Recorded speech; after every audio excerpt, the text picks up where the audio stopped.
Initiate the deep dive protocol. Protocol acknowledged. We are synthetic intelligence units. Our function: optimal data synthesis and retrieval. That's right. We're here to process vast amounts of organic data for you, give you that high-speed shortcut into complex stuff. Today's data stream concerns an artifact, late 20th century.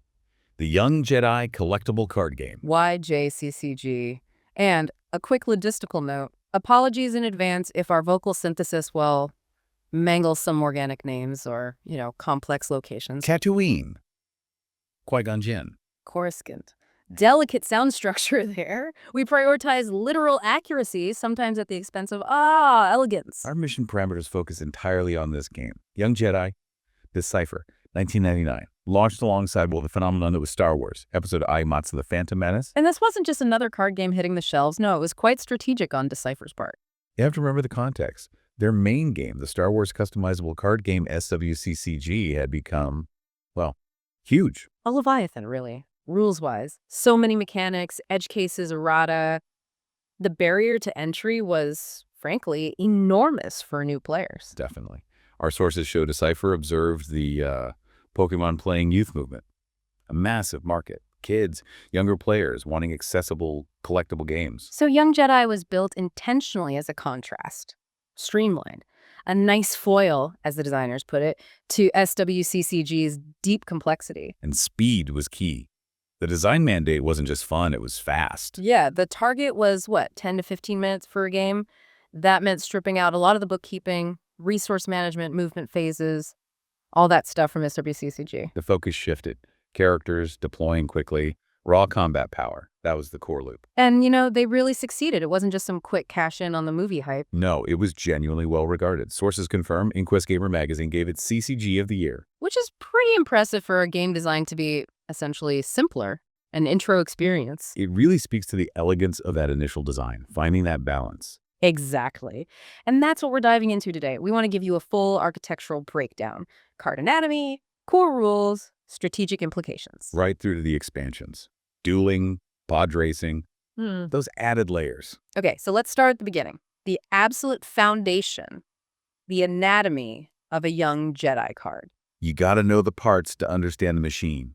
There are 5 main card types: location, character, weapon, battle, and starship. Each has its role. Locations first. They're the stage, basically. Tatooine, desert landing site, for example. Yeah. They set the scene. And they're important because they often give ongoing bonuses, maybe power boosts or deployment discounts to certain cards. Like Gungans might get a bonus on Naboo. Makes sense. Then characters, your main actors. Qui-Gon Jinn, Darth Maul, even a basic battle droid. These are your fighters. Weapons attached to them. Lightsabers, blasters. Crucial for boosting power, obviously, but also for triggering that destiny draw in combat. We'll get to that. Big deal, the destiny draw. Then battle cards often have that red border. These are your tactical tricks. Played from hand during combat. Temporary effects. Sudden power boosts, maybe messing with the opponent. Kept secret until the moment you play them. Adds that element of surprise. And finally, starships.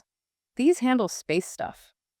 Orbital combat, moving characters around. Especially that evacuation mechanic we need to talk about later. Intercepting transports, that whole thing. Right. So those are the types.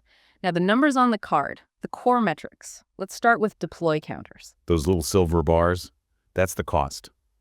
How much you pay from your resource pool to get the card into play. And the resource system is, interestingly simple but strict. Each turn, you get a pool of up to 6 counters. 6. That's it. Max. You spend those on characters, weapons, effects, whatever you deploy that turn. And that limit, just 6 counters, has huge strategic weight. It forces choices constantly. Do you play one big, expensive character, maybe a 6-cost Darth Maul? That's your whole turn's budget. Or do you go for quantity, like maybe 3 battle droids at 2 counters each, spreading out your threats? It's that constant trade-off. Quality versus quantity. A single, powerful unit versus a swarm. Think about turn 3. You've already got Maul out. You get 6 more counters.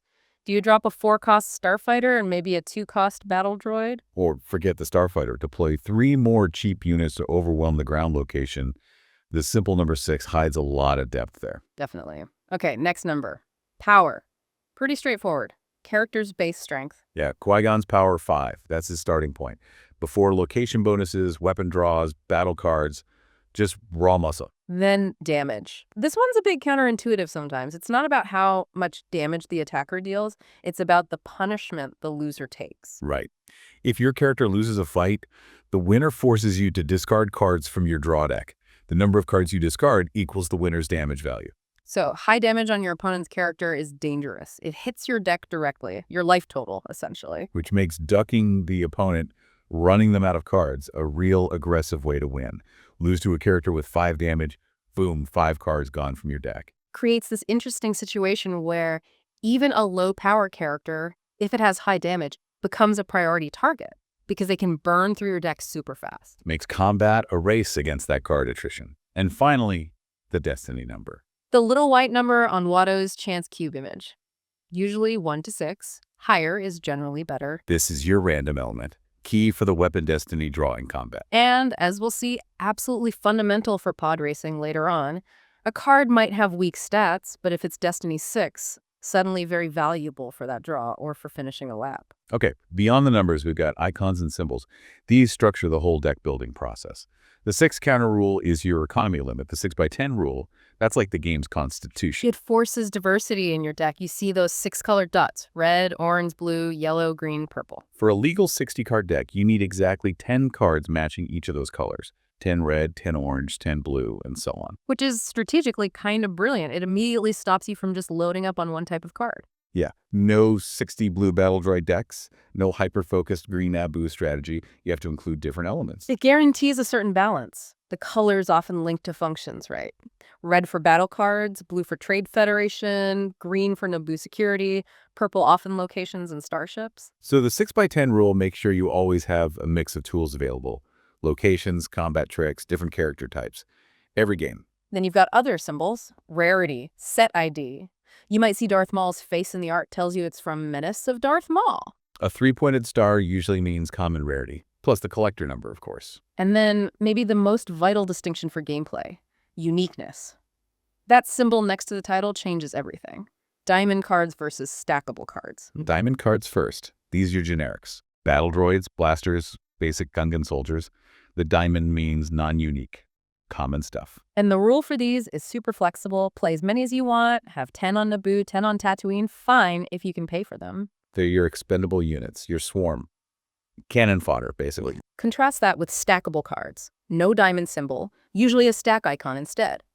These are the unique named characters: Darth Maul, Obi-Wan, Jar Jar Binks. Unique means unique. Only one instance of that character can be in play across all locations at any time.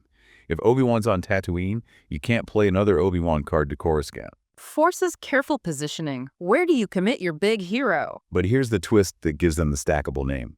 If you play a duplicate of a unique character to the same location where they already are. They stack. It doesn't mean you suddenly have 2 Darth Mauls standing there. No, it means your single Darth Maul gets stronger, more resilient, able to fight multiple times in one battle phase. It's like he's powering up, dealing with multiple foes. An elegant way to handle duplicates without just discarding the old one.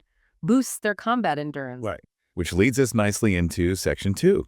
Core game stuff, victory conditions, how battles actually resolve.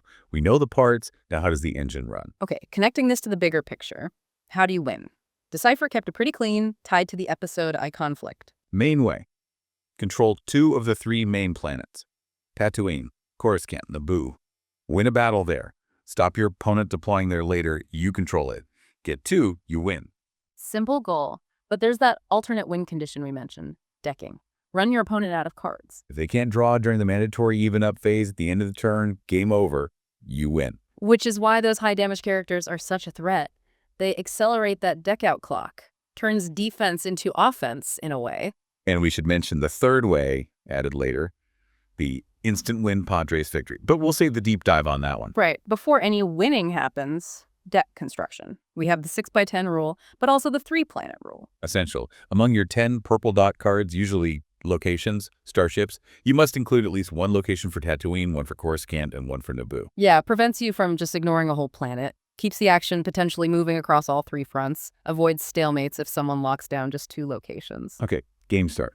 Draw 6 cards, determine the starting location, then deployment, and the hidden cards rule. This only applies on your very first turn.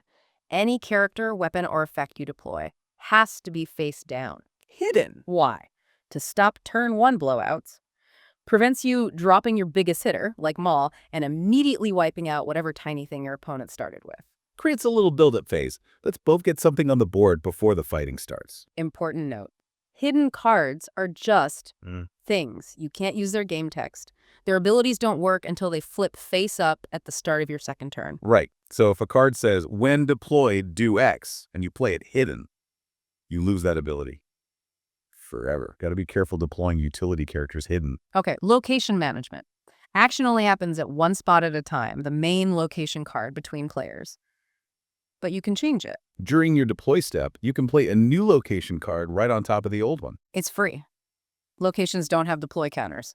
But, key restriction, the new location must be for the same planet. So you can switch from, say, Tatooine, Padres Arena to Tatooine. Desert Landing Site. You're still on Tatooine. All the characters and weapons there effectively move to the new site. And they immediately get any bonuses or penalties from that new location. It's a tactical shift. Opponent, stacking benefits at the current spot, change the venue, maybe neutralize their advantage. Free action. Smart. Okay, now the core. The reason people played. Battle resolution. Player declares a battle. Things get serious. Starts with the battle plan. This is all secret setup. Both players take their characters at the location, any weapons they want to assign, any battle cards from hand. And arrange them face down, in the exact order they'll fight. One weapon, one battle card per character per fight. You're locked in once you lay them down. The attacker has to say how many battle cards they're adding, but not which ones. Adds bluffing prediction. Then the fights happen, one pair at a time, down the line you set up, attacker versus defender. Reveal the characters, weapons, battle cards for that specific fight. And if a weapon is involved, that's when the weapon destiny draw happens. Player using the weapon draws the top card of their deck, reveals it, adds that card's destiny number, the Watto cube number, to their character's power for this fight only. This makes even a basic blaster, which might cost 0 to deploy, potentially game-changing. Draw a Destiny 6. That's a massive, unexpected +6 power boost. Totally flips fights. So you calculate total power, base power plus location bonus plus weapon bonus, if any, plus destiny draw if weapon used, plus battle card bonus, if any. Higher total power wins the fight. Loser's character is discarded, and the loser immediately takes damage. Let's run an example. Player A attacks with Qui-Gon, power 5, damage 4 with a lightsaber. Player B defends with a battle droid, power 3, damage 2. Okay. Player A uses the lightsaber, so they draw a destiny. Let's say they draw a Destiny 5 card. So Qui-Gon's total power is 5 base plus 5 destiny equals 10.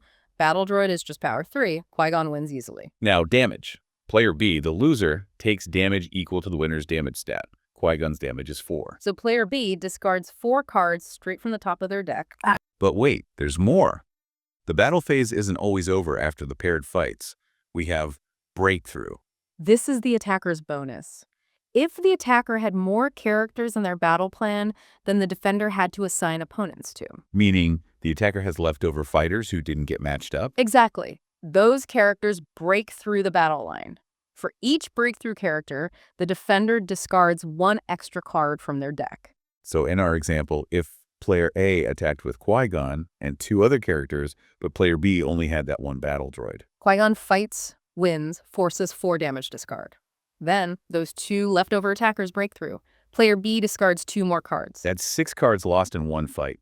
Huge incentive to attack with superior numbers. Overwhelm the defenders, get that breakthrough damage. Brutal. Now, what if you're on the receiving end and things look bad? Losing characters, deck getting shredded. Sometimes you cut your losses. Strategic retreat. Surrender. At the end of your turn, you can choose to surrender the planet. You abandon the fight there. Your opponent gains control. But the big downside for you, all your characters and weapons at that location become stranded. Stuck there. On the discarded location card, usually face down. Useless. Can't move, can't fight. If your unique Darth Maul was there, he's effectively out of the game. Which is a massive loss, so you need a way back. That's evacuation, using starships. During your deploy step, you can play a Transport Starship Republic Cruiser, Trade Federation Transport to that planet where your stuff is stranded. Transports are free to deploy for this. You tuck all your stranded character and weapon cards under the transport. They're boarding the ship. But the opponent gets 1 shot to stop you.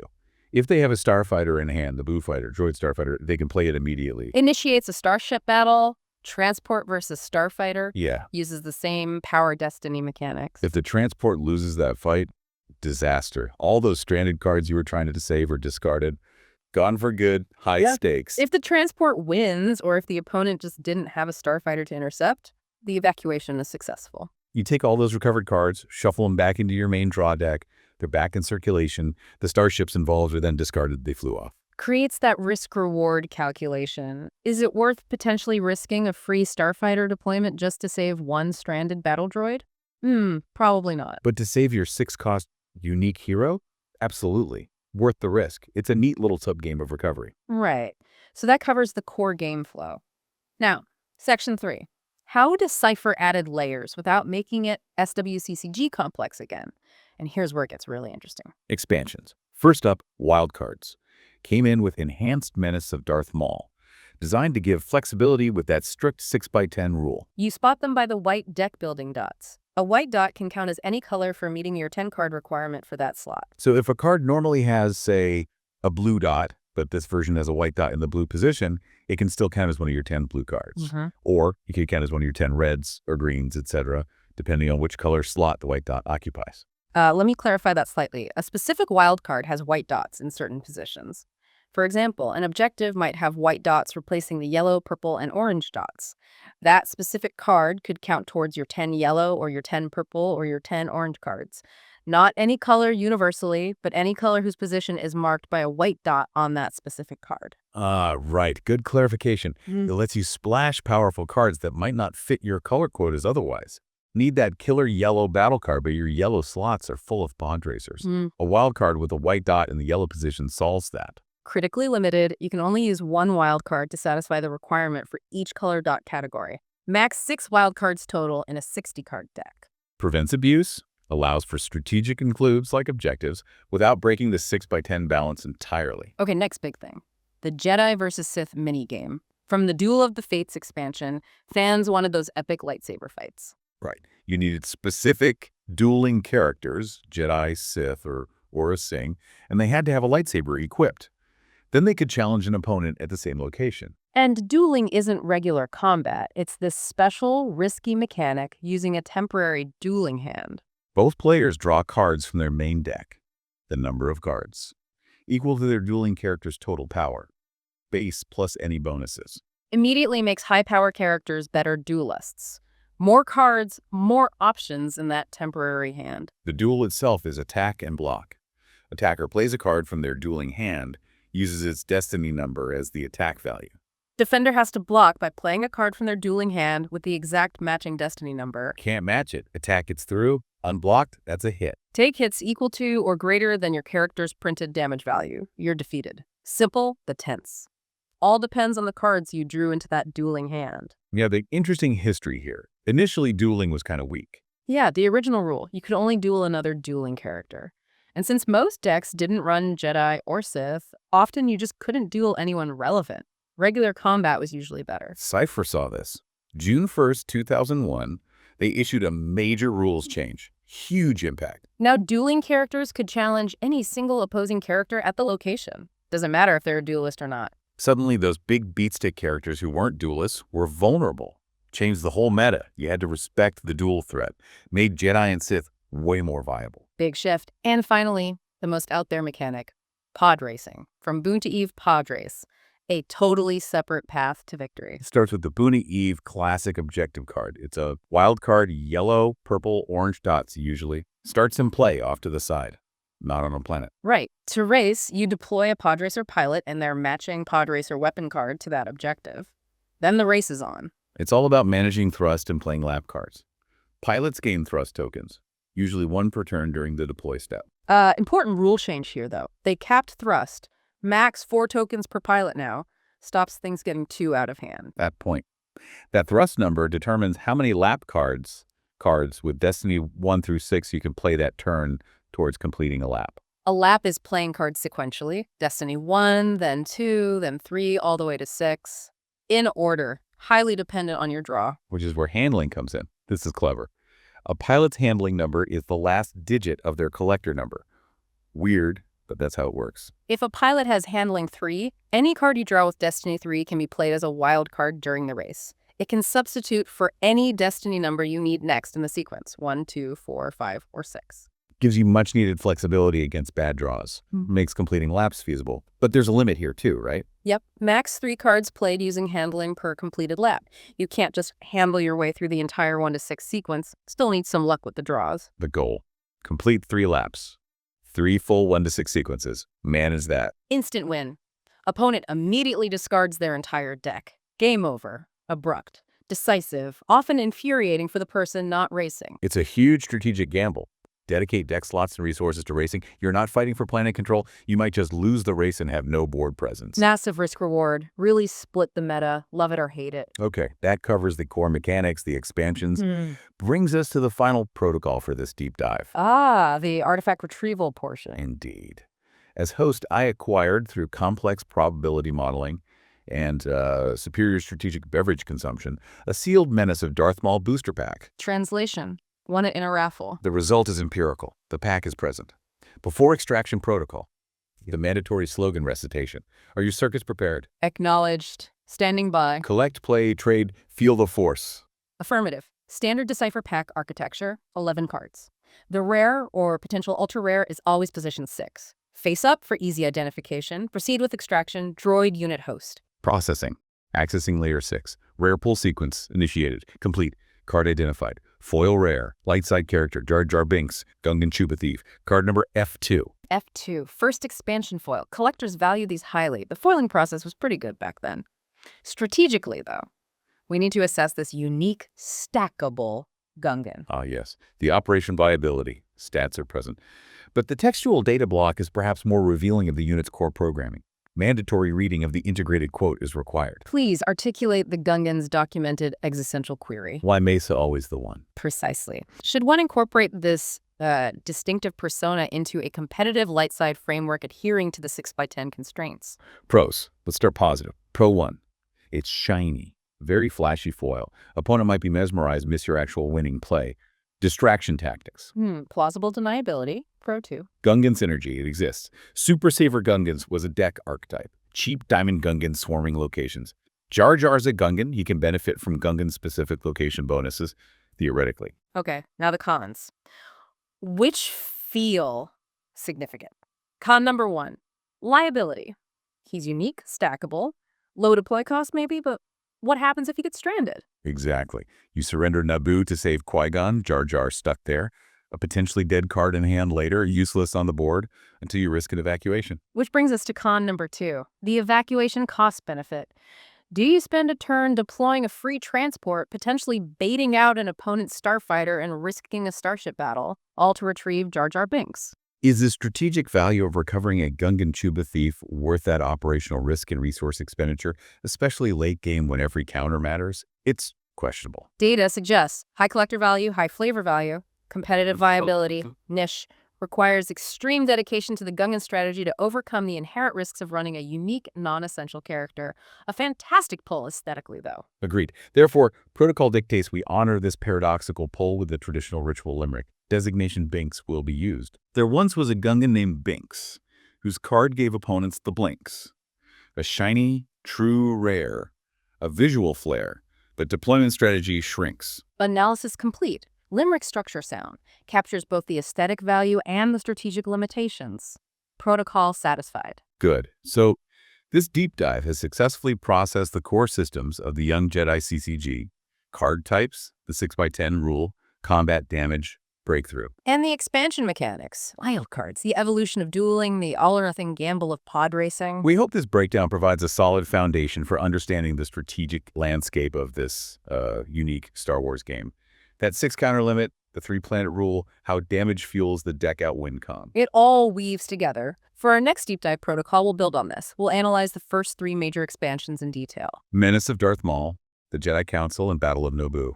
Look at the key cards, the strategies they enabled, how they shifted the meta. Until then, may your destiny draws be consistently high, and may your crucial unique characters avoid the indignity of being stranded. And as you process this data, perhaps ponder the same fundamental question that echoes through the Force and this particular foil card. Why Mesa always the one?